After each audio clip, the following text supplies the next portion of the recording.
people on the people dancing on the people. I got. Welcome to Deep Americana. Welcome to Deep Americana.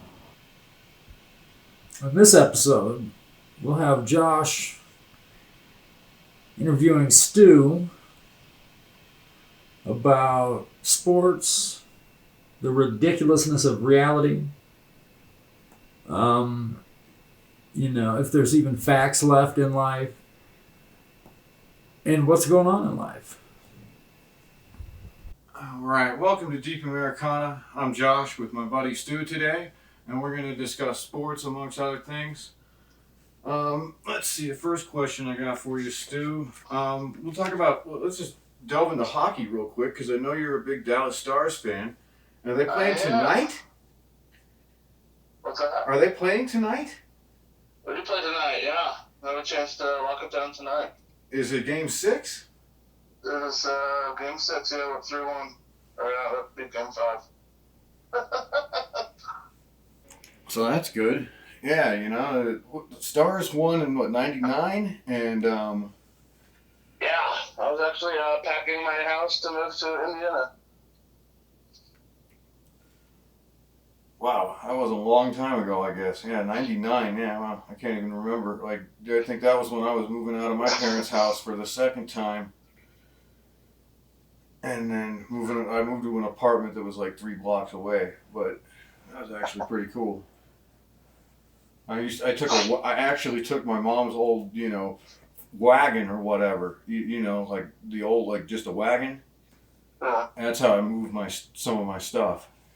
Like a radio flyer? Yeah, like a radio flyer. Oh god, like an actual wagon, not a station wagon. That is some Deep Americana right there, bud. It really is. But it was affordable, so that worked for something. Well, you gotta do what you gotta do. But yeah, I think so. The Stars are up 3-2, and in the other series, No, 3-1.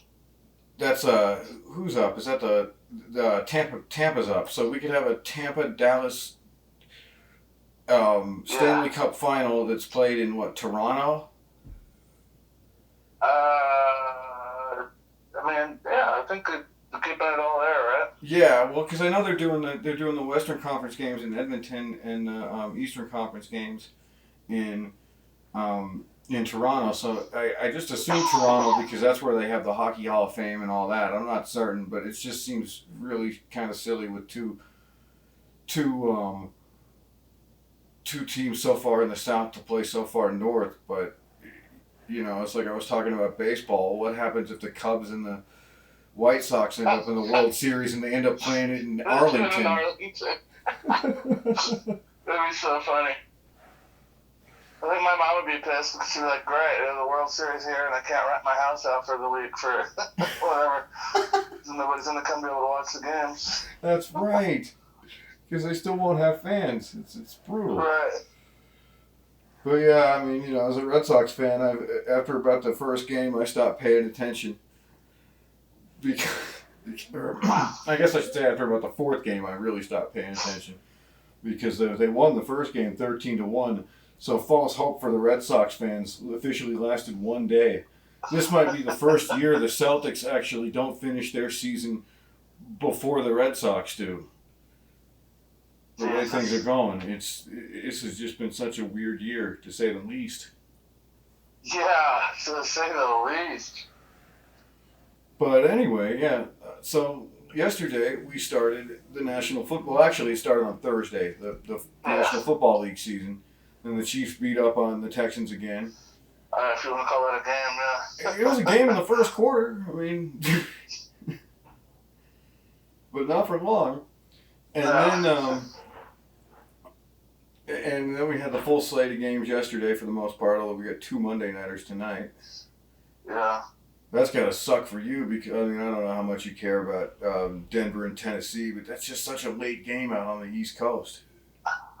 Yeah, honestly, I'm probably gonna go sit at a bar and have a hockey game in front of me and football on the side.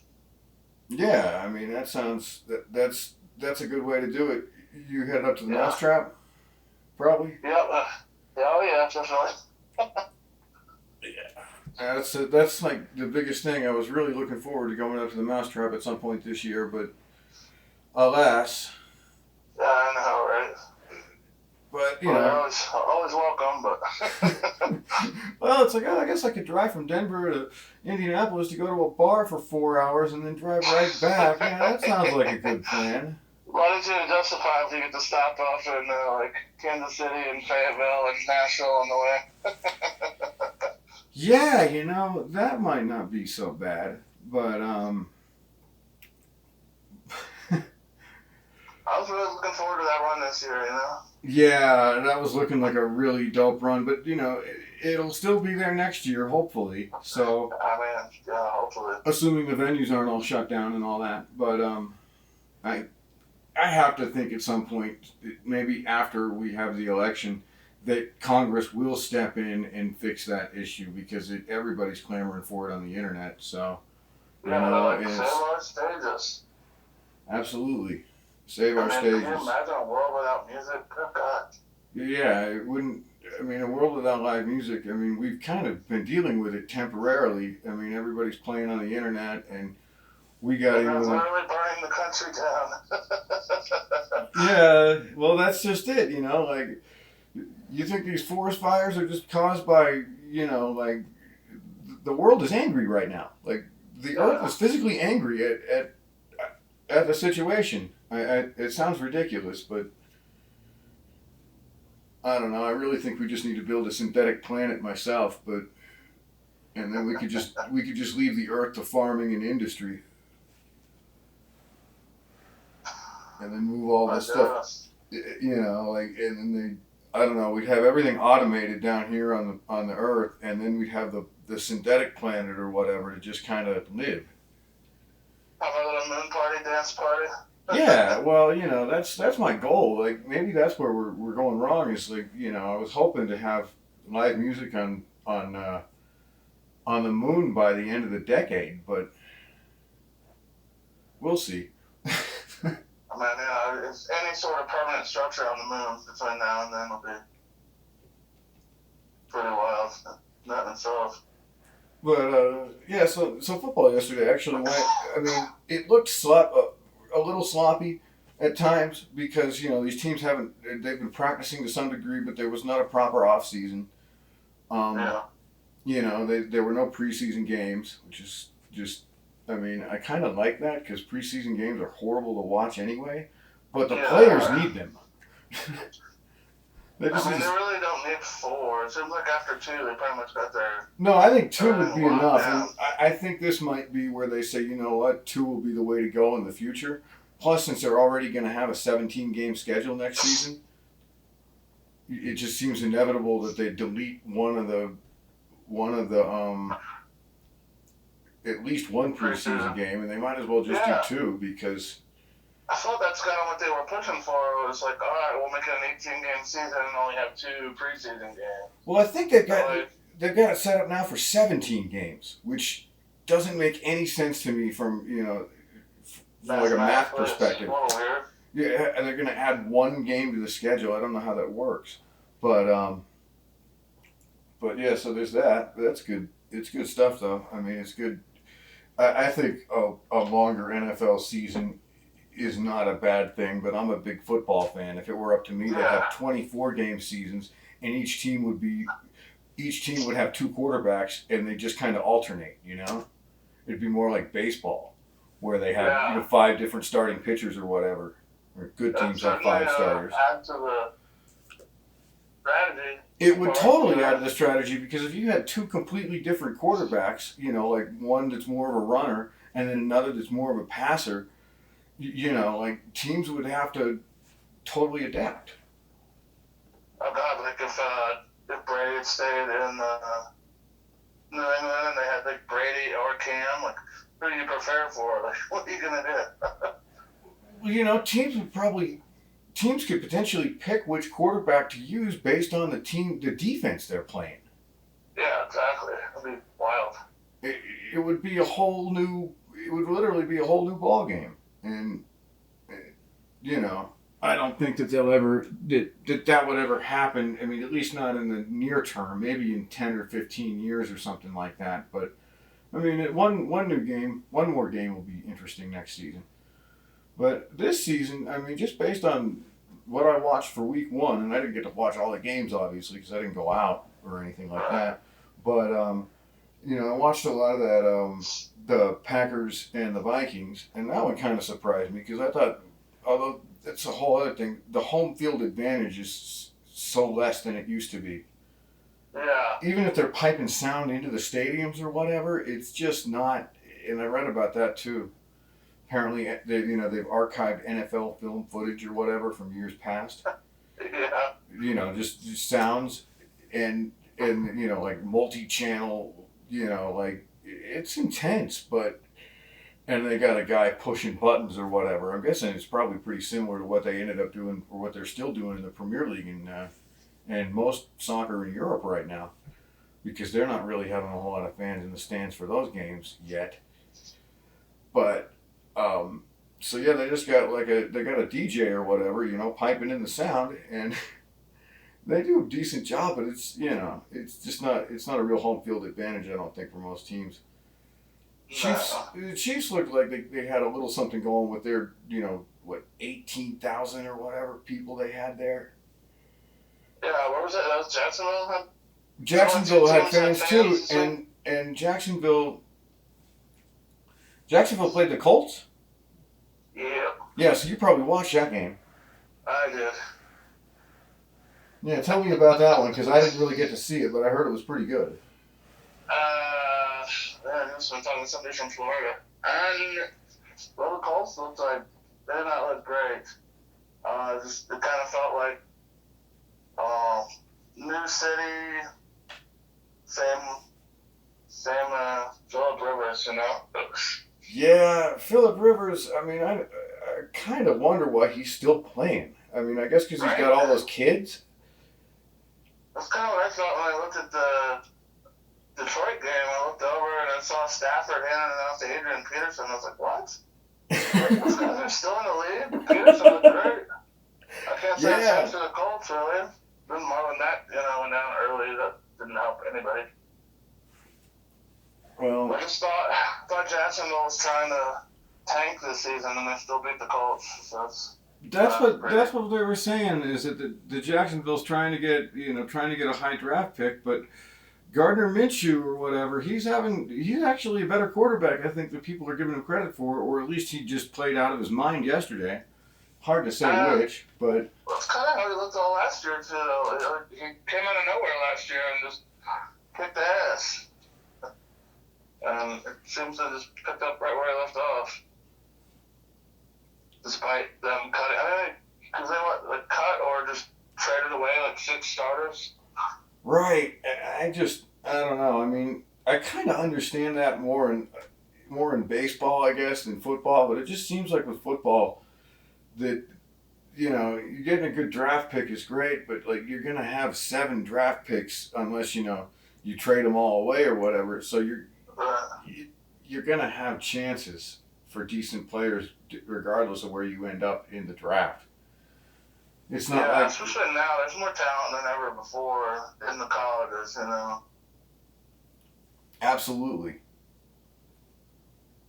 And but yeah, I think it'll be an interesting season. I mean, if I was betting, I would have probably bet on the Chiefs just because they've got the most continuity, but I think that they're gonna have a challenge. Baltimore looked really good yesterday, but they played Cleveland, so. Yeah, that's hard to say. Well, and it's the same to be said for Cleveland, because they looked like crap yesterday, but they're playing Baltimore. But they're playing Baltimore, so it's week 1 it's especially without a preseason. It's really difficult to gauge these teams because the Patriots looked pretty good yesterday. Cam Newton had probably the best day in 2 or 3 seasons, but he hasn't played. Got a real coach. Ouch! Ron Rivera could hear that, Stu. Yeah, I hope he feels it. And they're 1-0 now. His Washington football team. No, that's right. He went to Washington, didn't he? Yeah. Damn it, I can't talk shit then. They're in first place. Washington's in first place going down. Yeah, Washington's in first place because they're the Giants haven't played, but the Steelers lose to the Giants tonight. I'm gonna be shocked. Pittsburgh's 5.5 point favorite, so we'll see. Well, they're playing in Jersey, right? Although again, Yeah. it's not Yeah, the that's same. MetLife. It's not the same home field advantage, but Right. it's still. I mean, I still think that there's got to be at least some comforts to playing at home, and that you don't have to travel and all that. Yeah, you got like a half-hour drive in from the city or whatever, as opposed to having to fly. Pittsburgh's not that far from the city, so. Yeah. No, it's still staying in a hotel and like Yeah. I can imagine with the COVID protocols or whatever, it's nothing like they're used to, you know, because they can't just go out and hang out and do whatever it is they want to do at nighttime or whatever. And I'm sure they all had curfews anyway, but Yeah. it's still, I mean, it's different, you know. And there's, especially being week one, you know, it's just they're not used to any of this yet. No, it'll be interesting to see people. I mean, somebody got cut from. I read somewhere somebody got cut for violating COVID protocol. I think that was NBA though. I don't know. I think that was the NBA. That was a player house for Houston, but as it turned out, Houston lost yesterday, and so they're out of the playoffs. So it doesn't really matter anymore. Maybe that was kind of his thinking, you know, going in anyway. And I've heard rumors that there's all sorts of nonsense taking place in the NBA bubble, but they're just rumors. So. I'm sure hotel staff are probably loving that. Man, I can't even imagine how much money Disney's making off all that, but it probably just offsets the cost from not having nearly as many people at their theme parks this summer. Yeah, right.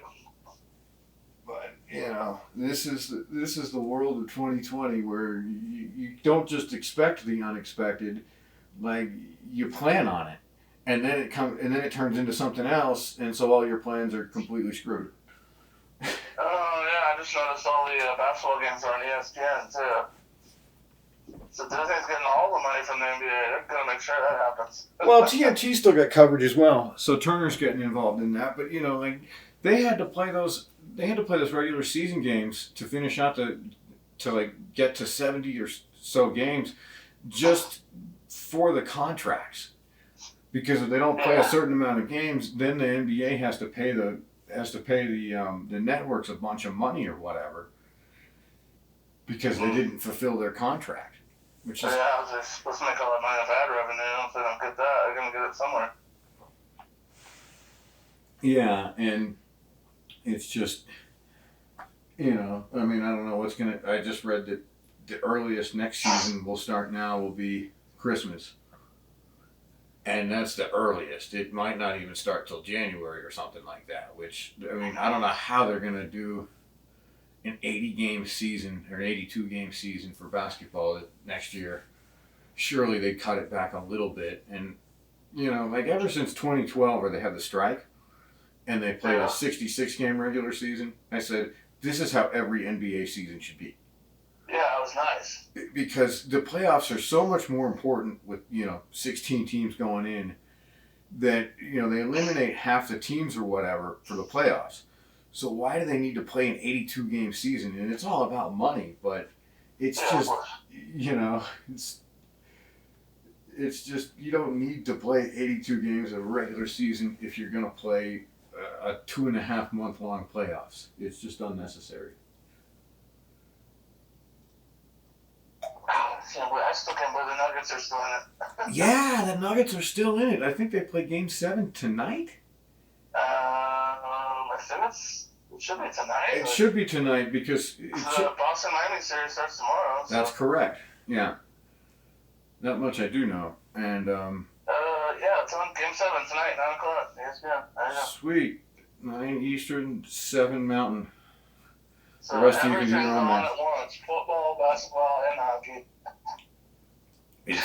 Yeah, it's completely nuts. Yeah, we've got all the major sports going on at the same time, and I don't think that's ever happened before. I mean, sometimes you'd have basketball and hockey preseason going on at the same time as baseball playoffs, and There's usually like that magical week where it's like preseason, but you actually have like playoffs and like meaningful games all happening at the same time. I don't think it's ever happened. no, I think this is another one of these situations of another 2020 unprecedented moment. Yeah, right. Only in 2020 could this ever happen.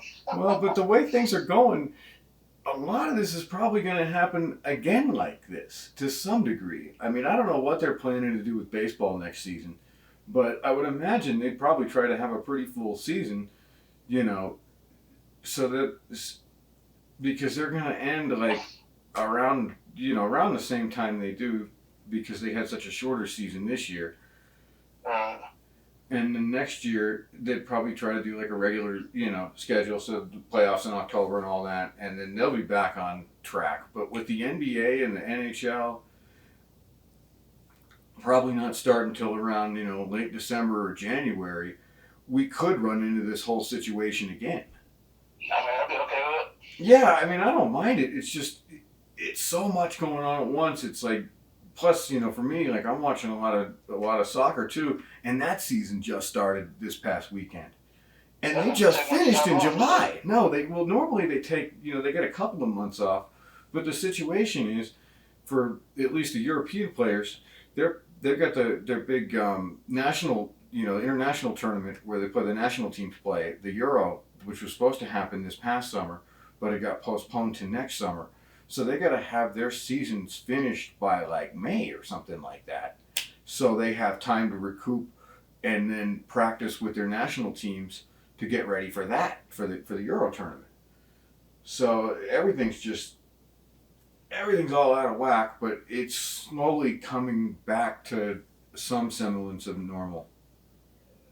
Whatever that may be. Right. I mean, we just saw. We just drove our cars into a parking lot to go watch to watch music, to watch live music, and then not hang out with anybody. We paid like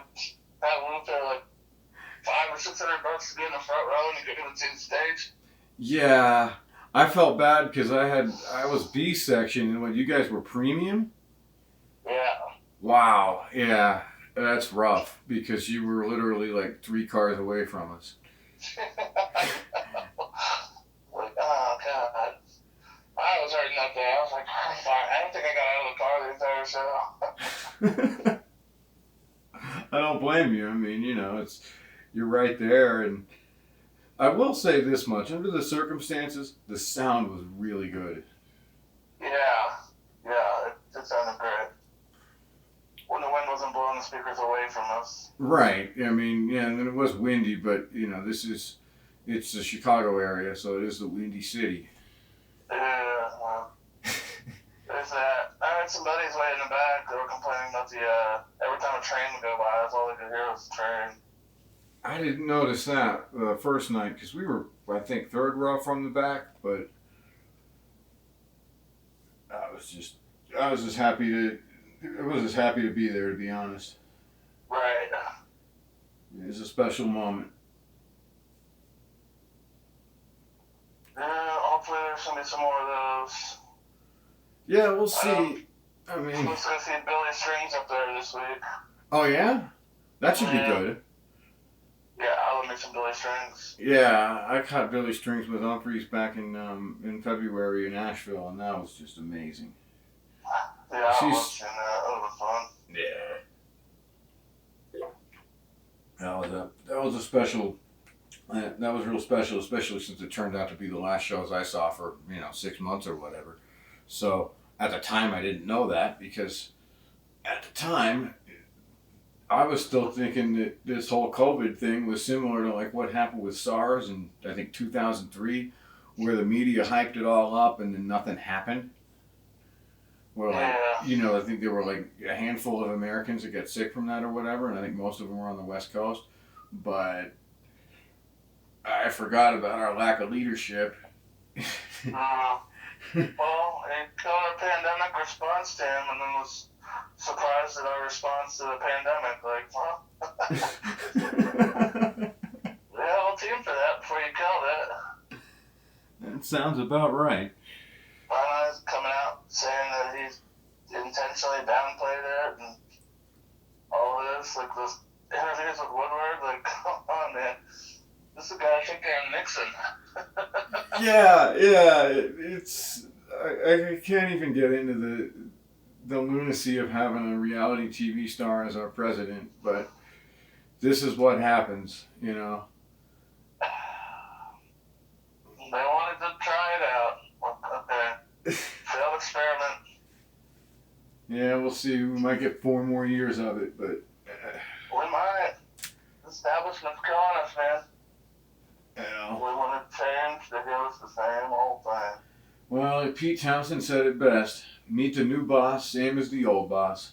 Same as the old boss. That song is 49 years old. Wow.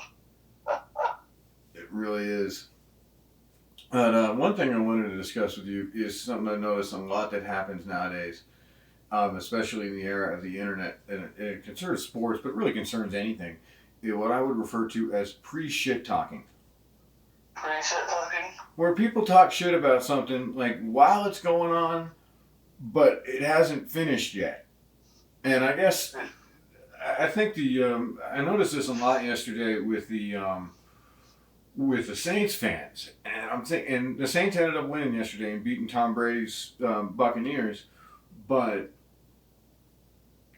it just seems to me, you know, I've watched Tom Brady come back in a million games, and I think they would have maybe had a shot had that kickoff return fumble or whatever where they lost the ball. They may have had a shot if that hadn't happened, but I just kept thinking to myself, well, I thought of it, the Super Bowl, where the 49ers, you know, their whole team or whatever was celebrating that when the defense got the touchdown, and, you know, it's like a third quarter or whatever, and they got Mahomes just, you know, licking his chops, waiting to see what's going to happen, you know, like, oh, well, now now I have a chance to be a legendary quarterback.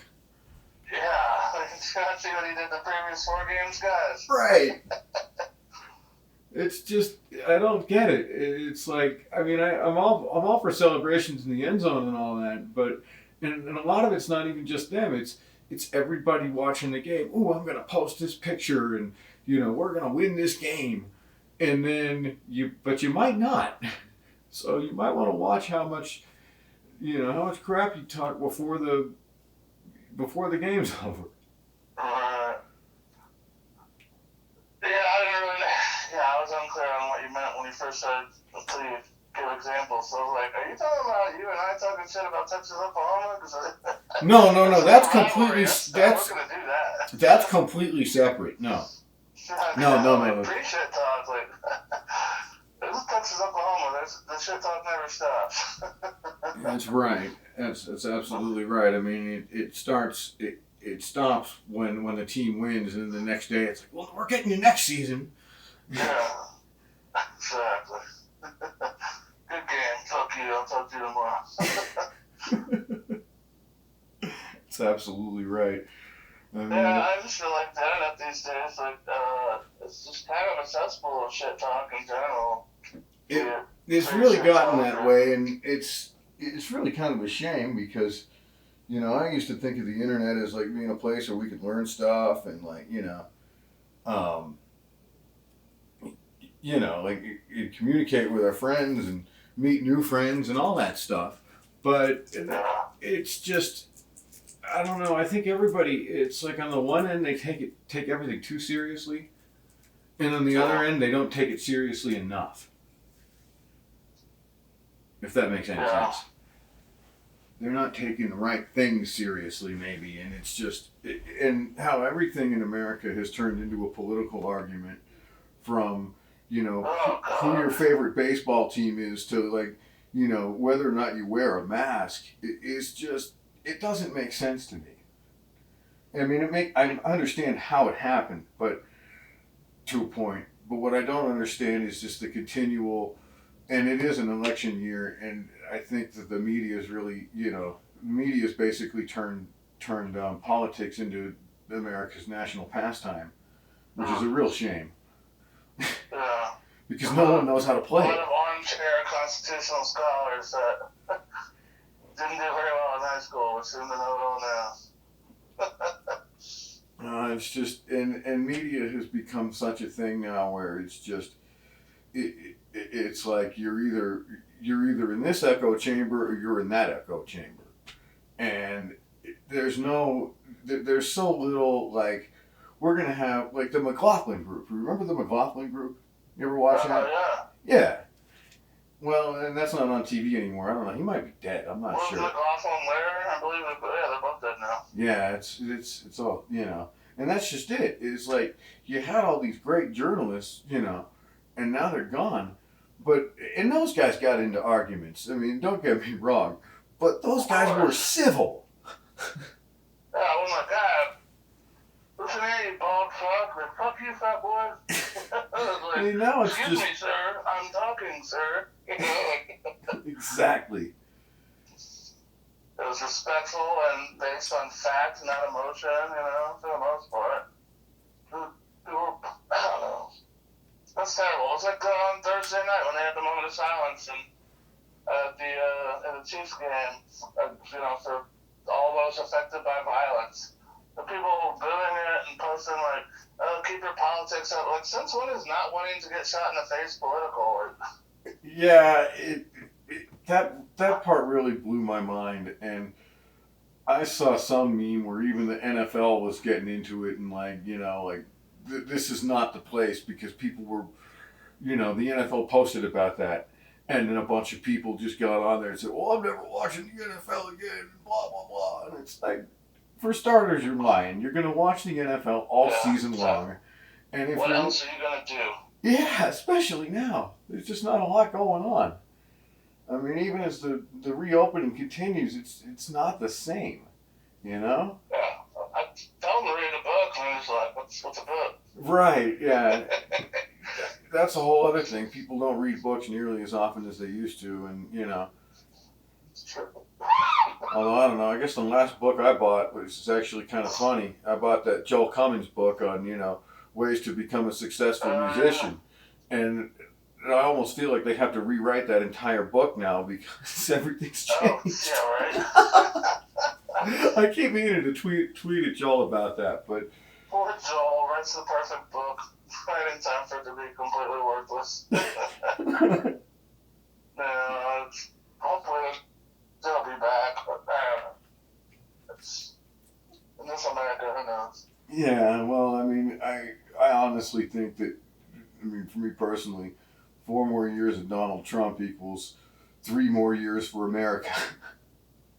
Right. But Maybe. in a lot of ways, I think that the nation state in general has kind of run its course, and that the coronavirus pandemic is proof of why, we can't just have a bunch of countries deciding how we're going to do this and how they're going to do this. It's like, when it comes to something that's a global problem, we have to come together globally.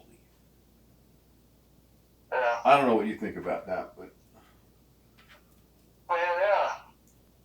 Easier to affect change locally and then grow from there, but everything's a wild card these days. This year, you never know, and nothing is guaranteed. Yes, that is an absolute fact, if there are such things as facts in 2020. I think there are. I mean, there's still stuff that happens, and then it gets put in books, or at least, they put stats up on the internet, and those are facts. But everything's so skewed now, like, it's like I read a lot of different articles, and I try to read from both sides of the aisle when it comes to media. And then, I take that, and then I just kind of, push it together, and it's like, well, it's probably somewhere, it's not all this, it's not all that, it's probably somewhere in between. But it's so hard to find a nonpartisan news source nowadays that... Yeah, it's pretty much like Reuters and AP, NPR, but even that, there's a lot opinion pieces, you know, it's just the news, you know. That's just it. It's like everybody has an opinion, but so few of them are fact-based now that it's hard for me to just say, oh, well, this guy knows what he's talking about. Yeah, it's more emotion than anything, you know. People getting so heated, it's just, they don't have any sort of outlet. Yeah. Other than just call somebody an idiot online. You know, I know, like, people being cooped up in their houses for a few months or whatever didn't really do anybody any good besides, you know, like, keeping the hospitals from, like, you know, completely, like what happened in New York, basically.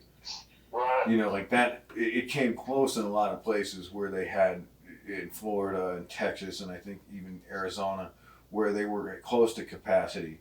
But usually what those states were doing, they would dial down, you know, they'd close bars early or close bars altogether because it's always, you know, that's the first thing they want to do. It's like, well, we'll just make it harder for people to drink, you know, like in public. And I get that to a point, but it's like, you know, maybe there are other things we could do too to kind of, you know, just control the amount of people that are getting infected and all that. But it just seems like that they're always like, well, you know, substance abuse, let's get right on top of that. That's the first thing. You know, and they're like, you're not getting on top of any of it because there's still, you know, plenty of people dying of opioid overdoses on a regular basis. So, Yeah, up 30% since March. wow. Fucking crazy.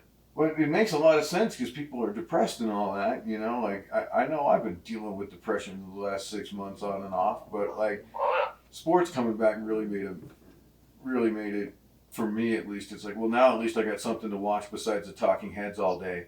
And yeah. Oh, God, right? and so now I hardly watch any news, and it's so much better because all I got to do is just sit around and watch basketball and football and, well, occasionally baseball, but like I said, I just can't get into it this year. Yeah, But me neither. I didn't know my Rangers suck. I've noticed it sucks because, like, you know, they've got their new ballpark this year, but yeah.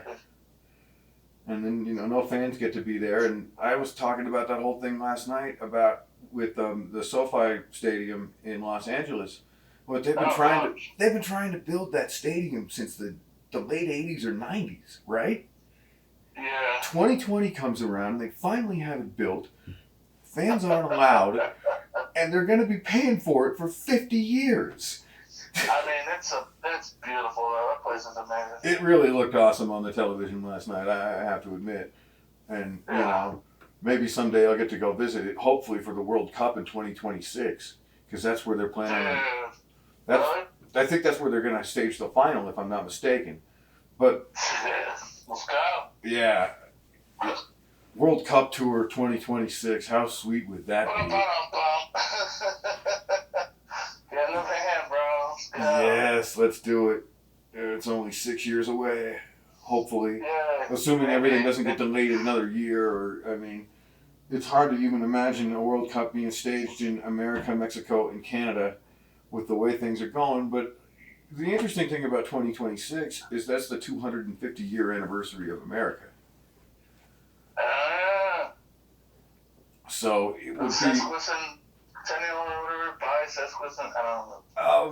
Yeah, it's like it's the quadrimillennial or something like that, because it's like a quarter of a millennium, which is really like longer than most countries ever exist.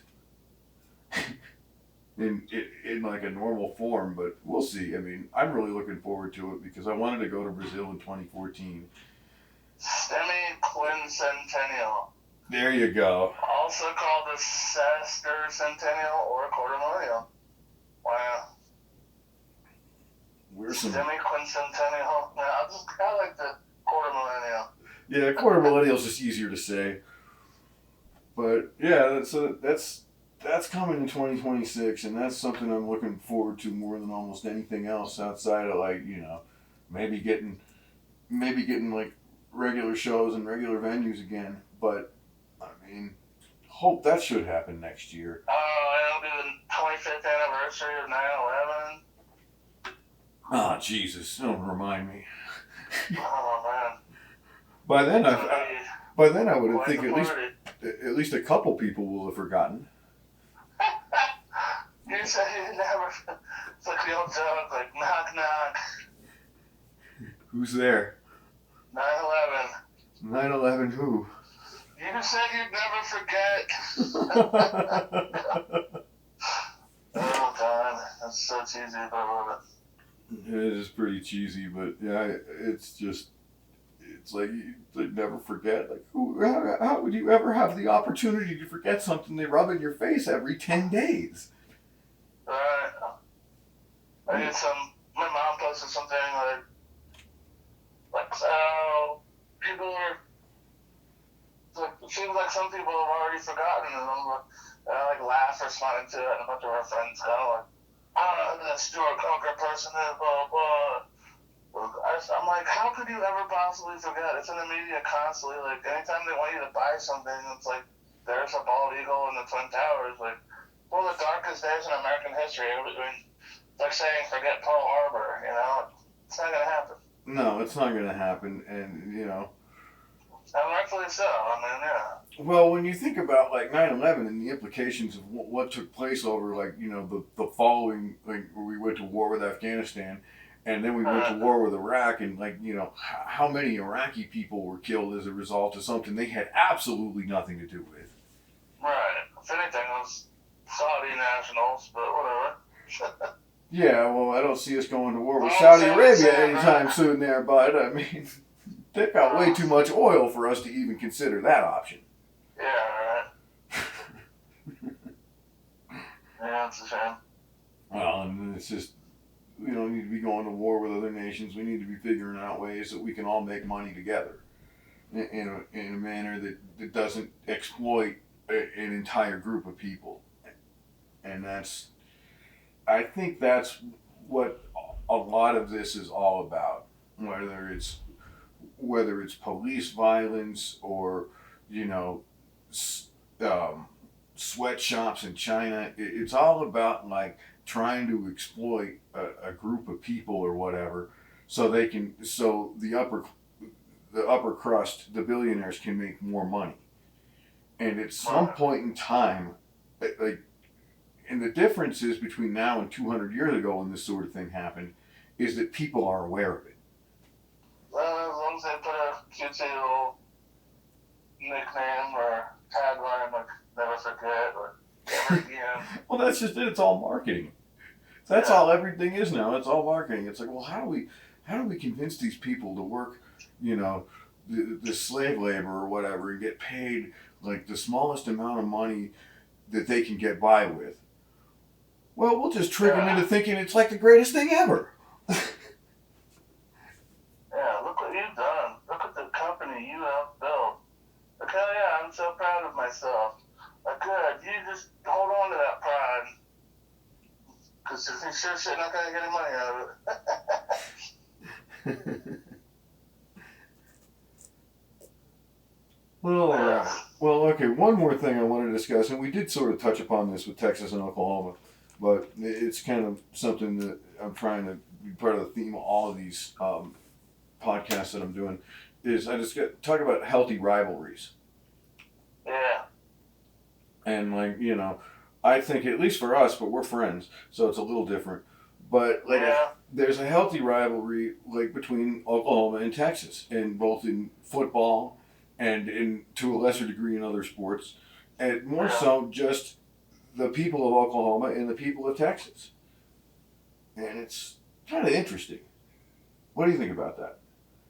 Yeah, man, it's weird. It's the first time I went to the fairgrounds for the, I think it was the Red River Shootout. They announced the Red River Rivalry, which just rolls off the tongue. Uh-huh. And it was a lot of fighting and stuff. It was weird. I didn't expect, like, going to the State Fair of Texas, and you're like, all right, the game's over.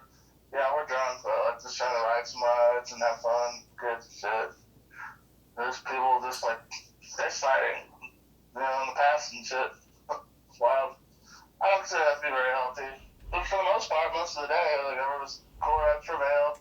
Like, we'll get you next year. Like, No, like, you know, being a Red Sox fan, like obviously the Yankees and the Red Sox had that huge rivalry going on. And when I was in the Navy, there like I knew Yankee fans or whatever, but like we were all tight, you know, because like we worked together, we'd been to war and all this other thing. So like you know we had this bond, and it was like when it came to sports, like this was something that we could root for our thing or whatever, but it was all like it was respectful, and like to this day I still still be talking nonsense about the Yankees, and even if the Red Sox are horrible, but it's like, well, as long as the Yankees don't win the World Series, I really don't care.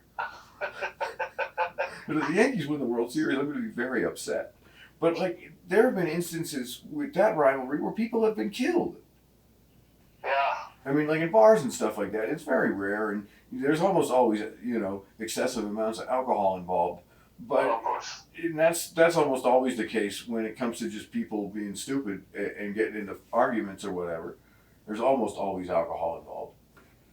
And like most people, I enjoy a beverage from time to time, but like I've seen firsthand what alcohol can do to people, the negative effects. So like, I try to throttle back, especially as I'm getting older now, Yeah, it's Hangovers aren't the same thing. The hangover I get at 40 is not the same hangover I had at 25, and like Oh God, no. I don't know how people do it. Like I don't know how these people become functioning alcoholics in their 50s and 60s. I'm just like how do you do that? I don't know, especially people who drink like rum and coke and stuff. Like, how do you have all that sugar and not wake up feeling like absolute shit the next day? I guess it probably has something to do with the fact that when they drink, if they don't drink, they feel worse. I guess that's similar to opioid addicts. Like it gets that bad, and I mean, I like I said, I've seen it. I've seen people near and dear to my heart that have dealt with these issues in the past, and have had physical alcohol addictions, and it's absolutely horrible. But yeah, so I guess on that note, kids, don't drink that much. Drink in moderation. Yeah, Enjoy your all beer, things in moderation for sure. and then post your chug video. Yeah, you're not chugging one, you're not chugging 15. That's right. Well, Yeah, maybe. all right, Stu. No, it's been an absolute pleasure doing this for sure, interview. as always, man. And it's always good. It's always good hearing your voice. And I was so happy to see you last week. Yeah, man, I had a blast. I wish we'd had more time together, but that's the thing about having 2 weeks to plan. Fucking nobody gets to coordinate. Yeah, I mean, I guess that's kind of the point of the whole thing, but I generally think it was, in that it, that cuts down on people just hanging out with everybody. And the whole thing is, if nobody's sick, it doesn't matter how many people you hang out with. But exactly. if one person's sick and that person's hanging out with everybody, then a bunch of more people are going to get sick. So, or a few people will get sick and a bunch of people will just carry it on to a bunch of other people, Yeah. I didn't say how the whole thing works. Yeah. Well, yeah, it was a real pleasure, and this has been Deep Americana with Josh and Stu today, and I appreciate you listening. Thank you for listening to Josh interview Stu about sports, life, and facts.